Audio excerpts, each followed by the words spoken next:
сайн байцгаана уу? Та бүхэндээ энэ өдрийн мэндийг хүргэе. За өнөөдрийн манай контент бүтээгчийн туршлага гэдэг энэ удаагийн дугаарт TP Top контент бүтээгч Төв Network компани гүйцэтгэх захирал Батбаяр ах маань оролцож байна. За сайн байна уу та? За сайн байна уу? За таны ажил байна уу? Сайн байна уу? Бид хэд жоохон ажлын ачаал жоох ихтэй божигнаад явж байна. Тэр нэвтрүүлэгтээ орж оролцуулсанд баярлалаа. За баярлалаа. Мөн урилгыг минь хүлээж авсанд баярлалаа. Тэгээд ер нь манай үзэгчид ч гэсэн TP Top контентыг нэлээдгүй маш сайн мэддэг. Тэгээд та бас TP Top контент гэхээс гадна бас ард нь тухайн контентыг бүтээж байгаа баг хамт олон Төв Network компани хамт олон байх шиг байна. Та компаниас товчхон танилцуулъя. Тэгэхээр манай компани Төв Network гэдэг digital media компани байгаа. Тэгээ бид нар нэг ойролцоогоор 2 жил орчим болж байна. Үйл ажиллагаагаа эхлүүлээд. Тэгээд бидний хувьд болохоор зэрэг яг social media хуудас хөгжүүлэлт болон хуудас тус бүрдээ зориулсан unique контент хөгжүүлэлт хэлбэрээр явдаг. Тэгэхээр яг нөгөө маркетинг эйженси бол биш, бид нар яг нөгөө медиа компани гэж бол явдаг. Тэгээд бид нар бол нэгдээд үүсгэн байгуулагчнаас хойш өнөөдрийг хүртэл нэг 62 пэйж, 62 сувг хөгжүүл бүтсэн байлээ. Тэгээд тэр сувгуудаас яг идэвхтэй компанитай бүтээгдэхүүн үйлчлэгээ болоод одоо орлого олоод хамтраад ажиллаж байгаа гэх юм бол нэг 5-6 хуудас байгаа. Тэгээд бид нар нэг хуудасаа нээхдээ нөгөө платформ тус бүрдэн зориулж бас оруулдаг. Одоо TP Top YouTube нь байгаа, TP Top Facebook байгаа, TP Top TikTok, Instagram мэтлэнгээр. Тэгээд манай дээр ер нь бол яг хоо зөвхөн TP Top биш, бас Almas Movie Guide, Almas Daily Dive, Blaze Entertainment, Үзмэгийн Time гэдэг хэвчлэнгийн ер нь бол бид нар нэг 60 хэдэн пэйж хөгжүүлсэн байдаг. Гэтэ дийлэнх олонх нь бол жоохон нөгөө юу хэмтэй туршилт хэлбэрээр бид нэр маш их алдсан гэх юм уу. Гэтэ их юм сурсан.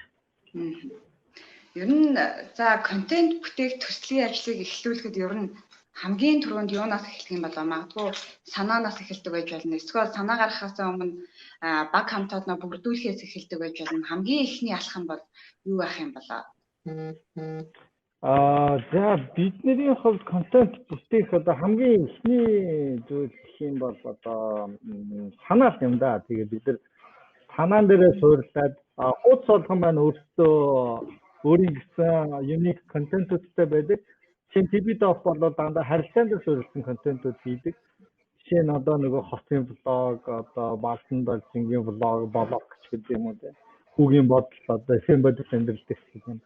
Тэр контентууд нь ер нь бол дандаа хүн хоорондын харилцааг л харуулдаг. Тэгэхээр яг тухайн үед сошиал медиа дээр ямар хуу сэдв, ямар үг өгүүлбэр, үйл явдал тренд болж байна. Тэрэнд нь суйрлаж бид нар өөрсдөө контентэнд уялдуулах хэлбэрээр явдаг гэх юм уу. Тэгэхээр эхлээд бол санаа гардаг. Зөв. За энэ контентын тухайн үеийн найруулга гэхээр яг тухайн үеийн цаг үед болж байгаа үйл явдлаас бас яах нь биш те.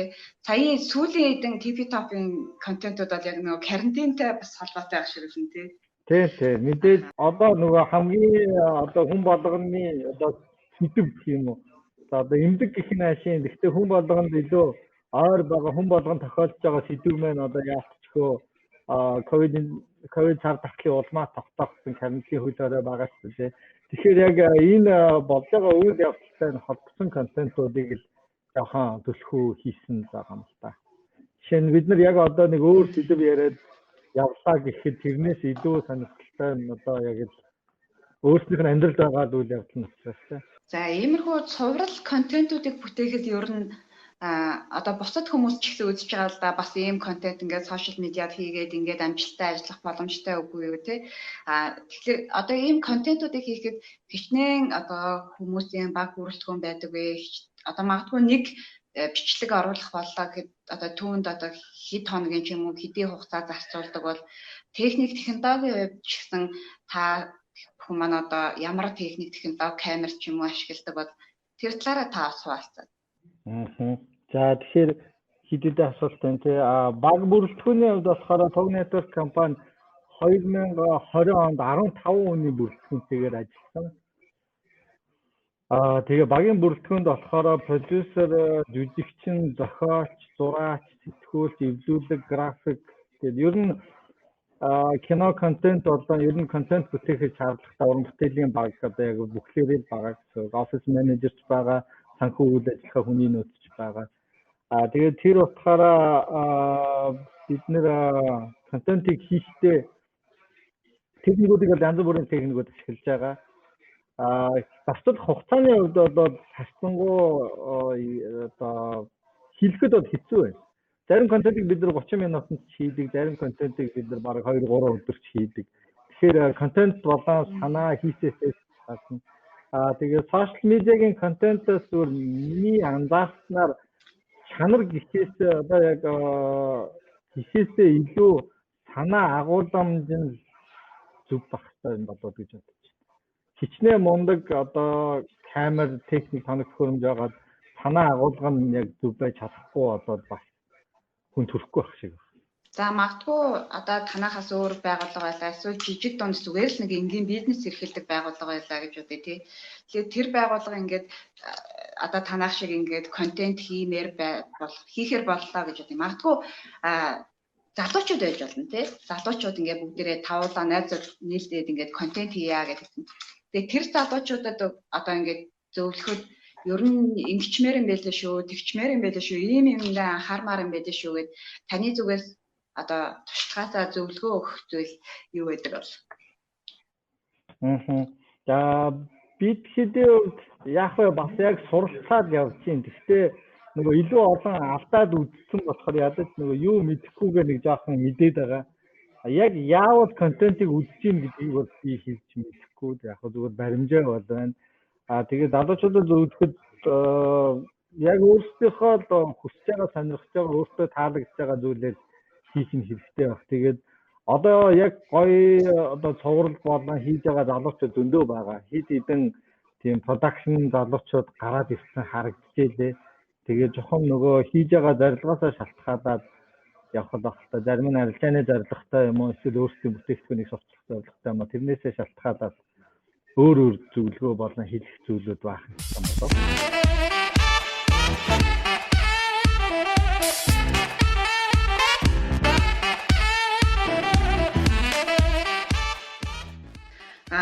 Одоо танах яг энэ контент ажиллаа гэхтүүдэд ямар одоо бусад байгууллагуудтай хамтарсан бэ? Маркетингийн тал дээр ч юм уу тий. Одоо бараа бүтээгдэхүүн тал дээр, сурталчлах тал дээр ямархуу байгууллагуудтай хамтраад ажиллаж байгаа вэ? Хэрхэн ажилладаг вэ юм? За ер нь бол 20 оны хугацаанд бид нэг 470 орчим контент хийсэн байлээ. Сая яг нөгөө жилийн эцсийн репорт тайлангаа гаргаж явах хооронд анзаархад тэгээд 470 орчмоос нэг 200 контент нь компаниудтай хамтарч ажилласан одоо сурчлагын контентууд байсан байлээ. Тэр 200 контент маань ойролцоогоор нэг 36 компани байсан баха. 36 7 төрлийн компанитай хамтарч ажилласан байлээ. Тэгэхээр бидний хамтарч ажиллаж байгаа байгууллагууд бол ёстой янз бүрийн байгууллагууд байгаа. Групп компаниуд ч байгаа. Жижиг 1-2 хүнээс бүрдсэн стартап компаниуд ч байгаа. Тэгэхээр бид нар бүхэл компаниудтай яг бизнесээ зарчмын дагуу яг л адилхан харилцаад одоогоор яг та хэд одоо их шиг ганаа хосын болоо за Admas Movie Guys за TV Top Rank гэд хэд хэдэн төрлийн видео контентуудыг гаргаад байгаа шүү дээ. Тэгээд эдгээр одоо сошиал медиа ямар сувгуудад төлхөө оруулж байна. За Facebook, магадгүй YouTube, дахиад Instagram гэдэг ч юм уу те. Энэ сувгуудын ер нь аль нь та бүхний үед илүү идэвхтэй байдаг вэ? Магадгүй маркетингийн үед энэ сувг нь арай илүү юм байна да гэж ажиглагдаж байна. Бидний хувьд судалгаанаас хараад ер нь хандлтын тоонуудаас нь харахад гэсэн Facebook бол хамаагүй өндөр хандлттай байдаг.